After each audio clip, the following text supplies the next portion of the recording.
Hello everyone. In this video, I'll show you how to buy a domain name from Hostinger. First, open the Hostinger website and go to the domain name checker page. This tool helps you find out if the website name you want is available.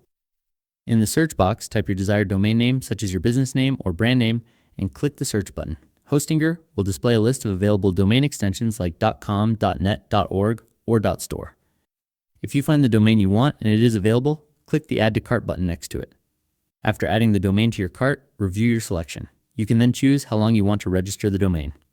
Hostinger usually offers options such as 1 year, 2 years, or 3 years.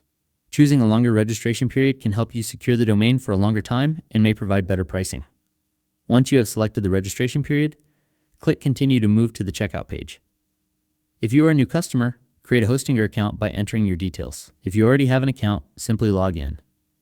Next, select your preferred payment method. Hostinger supports several payment options depending on your region. Review your order details carefully and complete the payment. After the payment is successful, the domain will be registered under your account.